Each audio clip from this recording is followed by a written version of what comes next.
think we're good.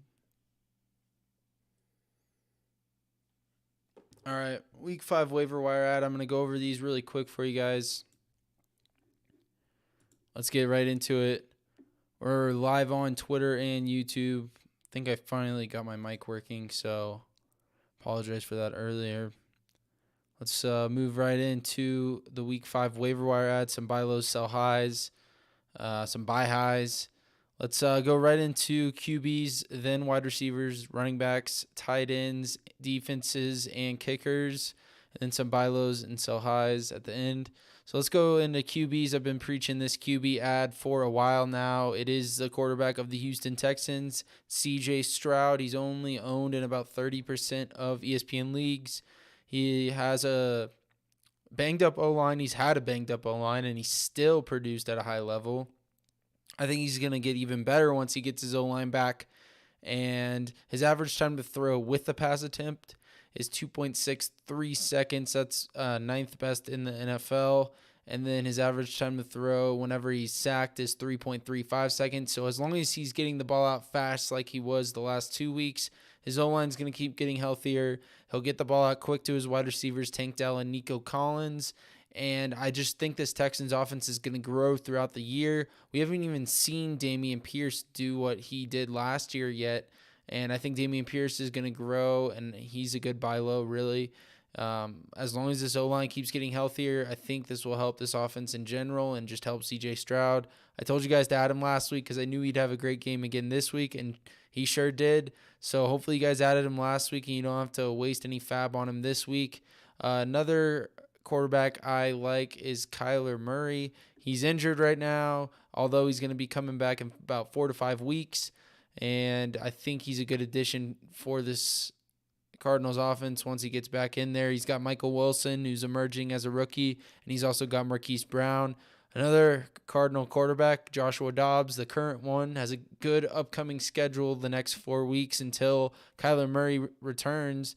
And it's going to be the Bengals, the Rams, the Seahawks, and the Ravens. Seahawks and the Ravens are not great against the pass. Bengals and Rams may be a little bit better than them. However, they don't really worry me that much. I like Joshua Dobbs moving forward if you need a quarterback, especially in 2 quarterback leagues. Another quarterback I really like this week, I know we got some buys this week, so the buys this week may impact your quarterback situation. Justin Herbert's on bye. We also have Baker Mayfield on bye. I'm looking up the buys just to make sure. Browns, Chargers, Bucks, Seahawks, and I think there's one. No, that's it. Seahawks, Bucks, Chargers, and Browns. So if you have Deshaun Watson, Justin Herbert, Baker Mayfield, or Geno Smith, look to add Joshua Dobbs or Sam Howell. I'd rather have Sam Howell this week, though, so he's a good streaming option against this trash Bears defense. Let's go on to the running back position. We got Jaleel McLaughlin leading off this category. He's only less than 1% owned in ESPN leagues. He will probably be splitting time with Samaje Perine if Javonte Williams does, in fact, miss time with an injury. He was very similarly used to Perine last week, but McLaughlin looked much better as he showed, and really as he showed in the NCAA. He is the first player in NCAA history across any level to post 2,000 plus yards in his first 2 collegiate seasons. He had 2,000 rushing yards, that is, in each of his first 2 seasons. Granted, it was Division II, not Division I. He does have good speed and agility, though, so I love him this week. And not great matchup this week, but I do like him in the long run if Javonte Williams does miss time. Tajay Spears is another guy I like. He's a good stash candidate, 20% owned in ESPN leagues. I'll go over the snap count compared to Derrick Henry later. And the last running backs, really, it's not a great week for running backs. We saw Jerome Ford. We saw Devon Achane. The last 2 weeks, we're not going to see that good of a back this week. Jaleel McLaughlin may be the closest to that, but he's nowhere near their potential because Jerome Ford, he has a very high potential there, getting a lot of the snaps and touches in that backfield, and he scores a lot of touchdowns at a high rate, as we saw in college with him. And then along with Devon Achane, just super efficient. Achane has looked really good for this Dolphins. He could be a league winner, in my opinion. Jaleel McLaughlin's not going to be him. So I would spend lightly on your fab budget if you need Jaleel McLaughlin and you lost Javonte Williams. You don't have Samaje Perine. It's a good ad, but I'd be cautious on not spending too much on him. Ravens running backs, kind of in the running back waiver wire for me, Gus and Justice Hill. Gus Edwards sees more touches in my opinion. 15 carries, 3 targets last week for Gus. I think he's going to be more utilized than any other back in this backfield, and I like Gus Edwards the most. If he's out there somehow on your waiver wire, I grab him this week. Another running back I'd like to mention is Khalil Herbert. Khalil Herbert was not highly touted last week going into that matchup against the Broncos. I know people dropped him. If he's dropped in your league, I'd definitely add him. So that's a good add in my opinion. And let's move on to the wide receiver position. It's going to be Michael Wilson leading off this category. And Michael Wilson, he has emerged for the Cardinals as a rookie wide receiver. And I think that he can be a very impactful rookie for this Cardinals offense, especially when Kyler Murray gets back. I really would love him when Kyler Murray gets back because Kyler Murray, I think, is going to be a better passer than Josh Dobbs is right now. Although Josh Dobbs has showed his potential as an NFL starting quarterback last 2 weeks, proving me wrong. I really doubted him. Doing well against the Cowboys and the Niners. He didn't have that great of a game against the Niners, but, he still put up some decent numbers. So I do like Josh Dobbs moving forward and Michael Wilson moving forward. It looks like the role is only going to grow for Michael Wilson. He's a big body, deep threat wide receiver. He does have a history of some injuries and staying healthy, which is concerning. So I wouldn't go out and ball out on him with your fab. I'd be a little cautious with that. But I do like Michael Wilson. Second wide receiver on my list, Tyler Boyd of the Cincinnati Bengals. If you lost T. Higgins, there is a chance T. Higgins plays. I hope you guys know. He said he could manage the pain. That's really the big kicker right now. Although I'm a little worried about him missing time. He fractured his ribs. That does not sound nice, especially going across the middle as a wide receiver and getting hit. I don't know how he's going to manage that pain. I could see him missing this week, and I like Tyler Boyd. Even though Burrow is unhealthy and he's kind of worrisome, he hasn't been looking himself lately, Tyler Boyd's still going to be the number 2 option in this offense passing-wise, so I would add Tyler Boyd where you can. Another guy I like is Jameson Williams of the Detroit Lions. His suspension got reduced, so he's coming back this week. He will probably eat into Josh Reynolds' targets. He's not going to eat into Amon-Ra or Sam Laporta, in my opinion. So I would go get Jameson Williams. If he's out there and you need a wide receiver, this Detroit Lions offense is one of the better offenses in the NFL, and it's going to be interesting to see how they use him. He wasn't quite healthy last year. He does have a health concern. He got hurt at the beginning of preseason this year. He had his ACL in college that led into his rookie season in recovery time. So be a little cautious when adding Jameson Williams, but he is a top tier talent and I'd love to see how they use him. Another thing to note is the Carolina Panthers are trying to trade for a number 1 weapon. What if they trade for Jameson Williams and he's all of a sudden Bryce Young's number 1 target in Carolina? Now that'd be interesting to see, but I doubt that happens right now. Let's move on to another wide receiver I like who's seen 12-plus targets each of the past 2 weeks. They do have a wide receiver coming back in Christian Watson. Jaden Reed is a rookie emerging, but I still like not Josh Dobbs, Romeo Dobbs.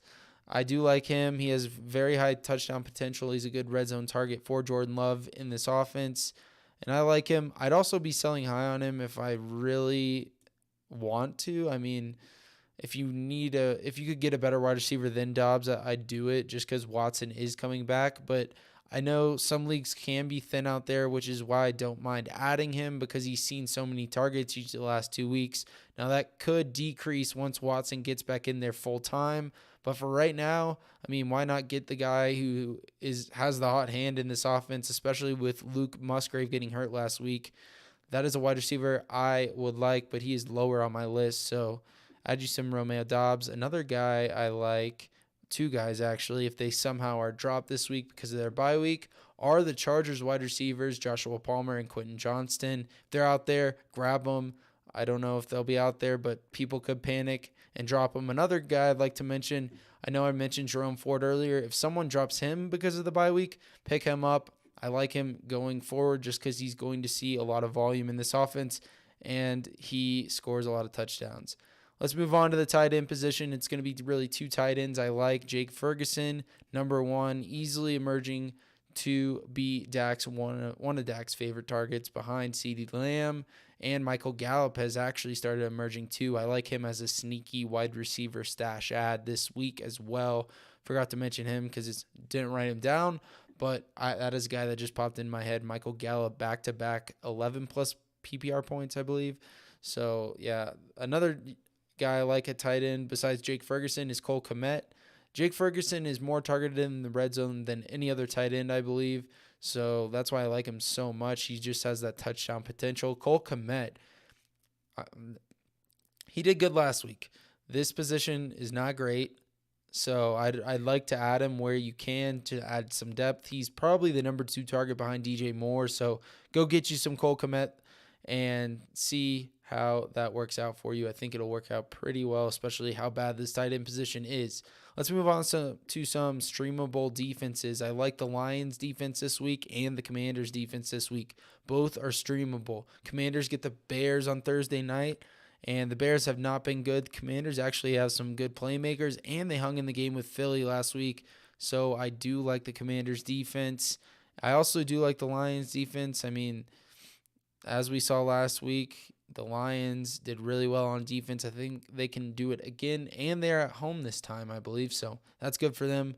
Add those two defenses if you need to stream a defense this week. Some kickers I like. Brett Maher is number 1 on my list. All 4 games of his, 11-plus points. I almost said PPR, but he's not catching anything. 11-plus points. Nick Folk's another kicker I like, although the Tennessee offense is a little more inconsistent. So I'd be a little cautious adding Nick Folk, but I do like him moving forward. It's just that Titans offense, you got to be careful because you don't know how much they're actually going to score week to week. They scored a lot last week. I was not expecting that performance. Really good by them. But, yeah, Nick Folk, I'd add him and Brett Maher. So those are the waiver wire positional ads. It's kind of a light week this week, not too much. Really, I think if you need a QB this week, that is probably your priority. Running back position, I would not be looking to spend too much on. Wide receivers, I'd say Michael Wilson, Tyler Boyd, Jameson Williams in that order. And then let's go into buy low and sell high. Buy low, Breece Hall.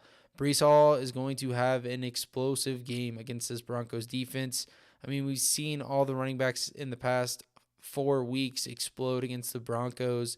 Even Khalil Herbert, who everyone was writing off for Roschon Johnson, which I was not going to do it. I have Khalil Herbert in almost every league, and I did not want to drop him because I had faith that he'd perform, and he sure did. And so that is what I think Breece Hall can do this week. Breece Hall is probably going to still get like 50-50, 60-40% of the snaps. We're going to see how it plays out. He's only getting healthier because of his ACL injury last year, and that's why they're kind of taking their time with him.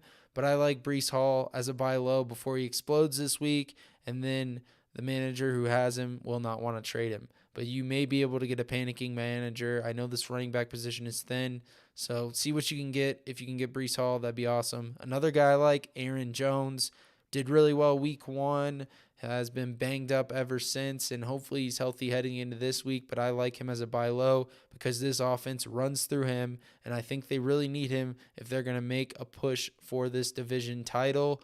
And another guy that is on the same team, Christian Watson, he scored a touchdown last week. The manager could be a little worried because of his playing time, because of his injury. I don't know. You never know with managers. If they're 0-4, they may want to get rid of Christian Watson and get a better player that's performing right now. So if you have a guy that you can sell high like Derrick Henry or maybe Zach Moss or maybe Justin Fields, you can maybe get Christian Watson in on that package. Another guy I like to kind of buy high as the tight end 2 is Sam Laporta. Even though Jameson Williams is coming back, I believe him and Amon-Ra will still see all the targets in this offense. Not all of them, but you know what I mean. The majority of them they should see. And Tua also, I don't really think you classify him as a buy low either. Kind of a buy medium because he didn't do well last week. The manager could be panicking like, oh no, this is the Tua we're going to see moving forward. I think he's going to explode next week, or I should say this week, week 5. And if he does explode, you're not going to be able to get him for a cheaper price than right now. So I'd look to buy on Tua if you can. I think he's going to do really well next week, and I'd just buy him if you can, if you need a quarterback. If you're hurting for a quarterback, maybe you drafted Dak and Brock Purdy, or just Dak, really. Brock Purdy's been doing decent, but I think Tua can be better than both Dak and Purdy. So if you have those two quarterbacks, I'd rather have Tua. So see if you can trade for Tua. Sell high, Justin Fields, Zach Moss, Derrick Henry. Justin Fields, I just don't want a piece of this Bears offense. It's such a disaster. Now, it could improve. Justin Fields could see some more designed runs, but we haven't seen it yet. It's kind of concerning to me, and I just would rather not have to worry about him. So, yeah, I'd sell high on Justin Fields while you can. I mean, they played the worst defense in the NFL last week and lost still. But Justin Fields coming off a great week, I'd sell high if you can. Zach Moss, I don't know if you can still sell high. Really should have sold high last week. This may be your last chance because Jonathan Taylor is practicing tomorrow on Wednesday, and Jonathan Taylor is probably playing this week. So I don't know how many touches Zach Moss is going to get once Taylor gets back in this offense. I don't know how this backfield's going to be split up, but I'd sell him for what you can get out of him. I don't know what you can get at this point just because the news has already come out about Jonathan Taylor coming back. So try what you can, but if you can't, just hold Zach Moss. Maybe Taylor gets traded. Derrick Henry is another sell high. So his snap counts between Henry and Spears. Spears outsnapped him week 1, 54% to 48%. Week 3, 56 to 38%. Henry outsnapped Spears week 2, 71% to 37%. Week 4, 59% to 53%. So 2 out of the 4 weeks, Henry has seen more snaps, although it hasn't been by much. And Spears is going to keep growing in this offense. His role is only going to get bigger, and Derrick Henry's could get smaller. The age may be catching up to Derrick Henry. He was on my do not draft list this year because of his age, just because of this offensive line is horrible. I think Spears getting more work in the pass game, I think that opens him up to a better PPR back, and that's why I had him as a stash running back. Only owned it in 20% of leagues. He's getting a role, and it hopefully is growing. I mean, 2 out of the 4 weeks, he's outsnapped Derrick Henry, which is crazy to me, and he was 6% less than Henry last week. But it looked like last week they were playing on some of the same downs, which is why their snap count kind of overlaps a little bit. 2 buy highs, my last 2 buys. These are buy high while you can before they explode even more. DeAndre Swift and Josh Jacobs are the 2 running backs on this list. Swift has a great offensive line in Philadelphia. They're the best offensive line in the league, in my opinion, and that is why I wanted to buy him. I mean, he's an explosive running back. He's young. He does have health concern, but at this rate, the running backs are so thin this year. I think you got to buy where you can. So that's why I like DeAndre Swift. Josh Jacobs, another guy who hadn't produced really the first 3 weeks, produces in week 4, and we'll see how he keeps going moving forward. But I think he'll continue that week 4 performance. I think he's a really good buy high now that he had that explosion last week, and it's going to be hard to get him at a lower price, but you may be able to squeeze something out of it. So that is going to be a quick episode for you guys today. It's about 15-20 minute episode. I'm going to release this on Spotify and Apple if you did not watch this live. Please follow me on Twitter or the X at BA Sports Podcast.